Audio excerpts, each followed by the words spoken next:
If you are from Cameroon, particularly the English speaking side of Cameroon, and you study literature, you must have come across or heard a play titled Ewa and Other Plays in secondary school.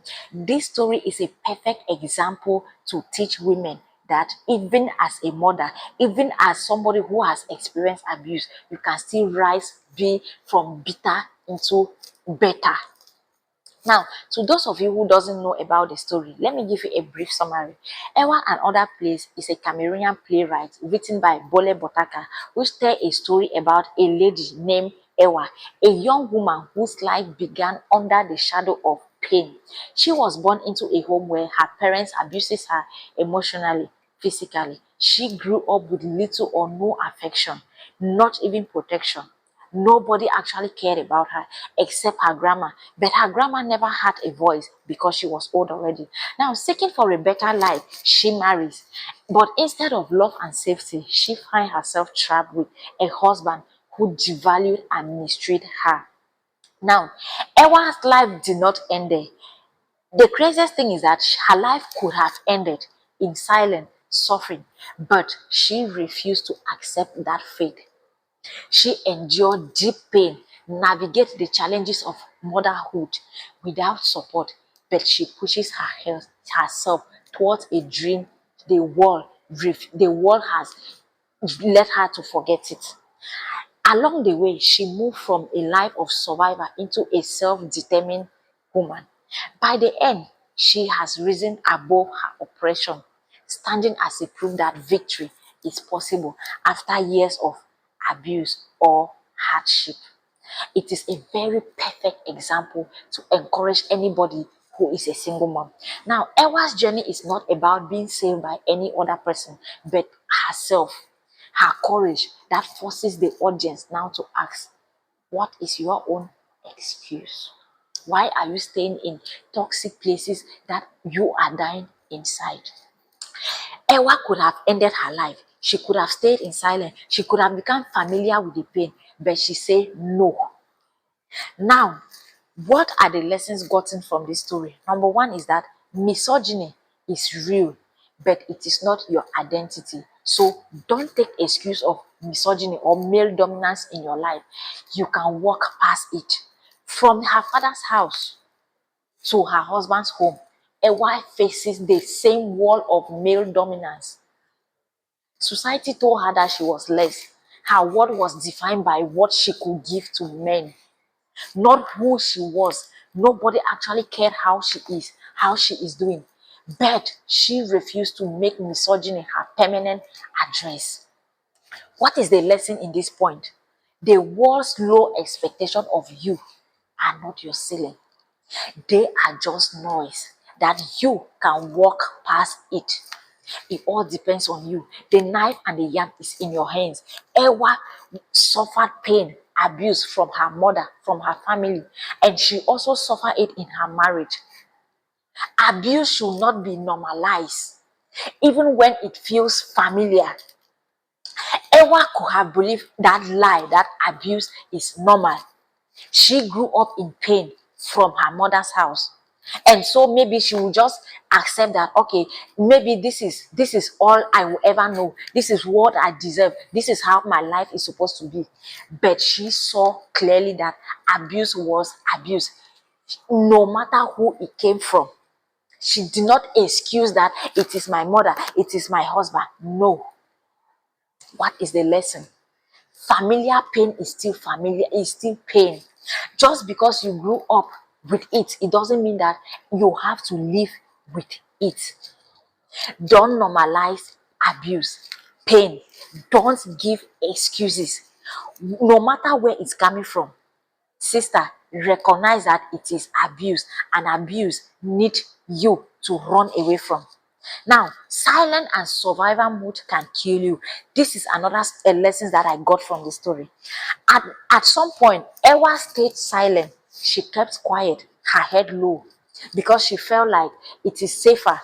But she learned that silence doesn't protect her dream. It rather blurs or bury her dream. What is the lesson? Survivor is not the goal. Thriving is the goal. If you are only surviving, you are slowly dying inside.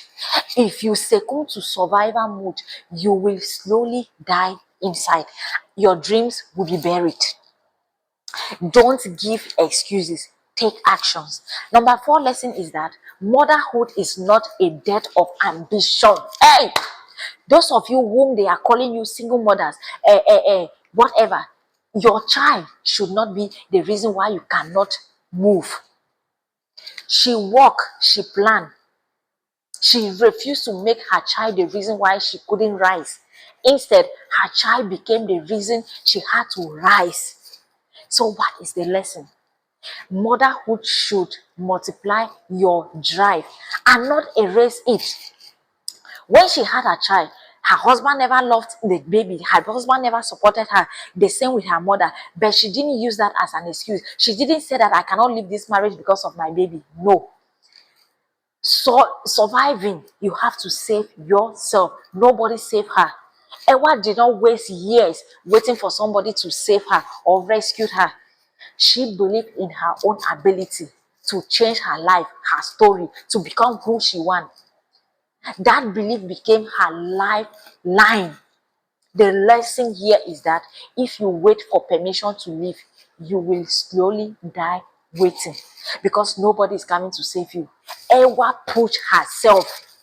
She pushed herself no matter the obstacles, because she had a dream. She knew what she wanted to become, and she pushed herself. Now, pain is not the end, but a fuel. Use your pain as a fuel to fuel your dreams. The cruelty from your parents, the emotional neglect from your husband or your spouse, the struggle of single mother, all could have broken her. Instead, she let them push her forward. What is the lesson? Pain can chain you down or push you up. The choice is yours. Use your story. Let your story push you to become something better. Use your story to make it a ministry, the same like Ewa did. This is a final call to you women. Ewa's story ends in triumph because she refused to sit quiet. She refused to be silent. She is a proof that your voice has power. You can be abused and still rise up. It depends on you. You can be abandoned, but you still rise up and build yourself. You can be broken and still become whole again. Now, in the end of this story, everybody was excited for Ewa, but they never remember the things that she went through. So, sister, what is your excuse? If Ewa could walk out of the history of misogyny, abuse, and betrayal and still build a life that is worth celebrating, then your circumstances should not change you. They should innate you. I'm a single mother, so I can't do this. Sister, it's not an excuse. Do not wait for a savior. Do not let motherhood chain you or dim your light. Do not normalize pain because you are known for it or for years. Do not silence your dream for the comfort of others. Ewa could have just stayed and continued pleasing her husband, but no.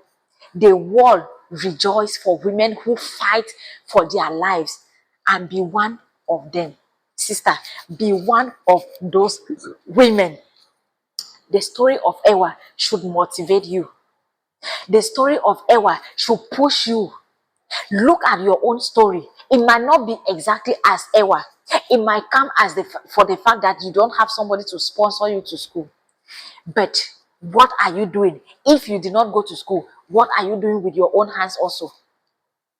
What are you doing? What is your excuse? Is it the fact that you did not go to school? Is it the fact that you got pregnant out of wedlock? Is it the fact? What is your excuse?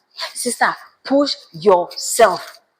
Nobody is coming to save you because everyone is going through a lot. It is not only you. Push yourself.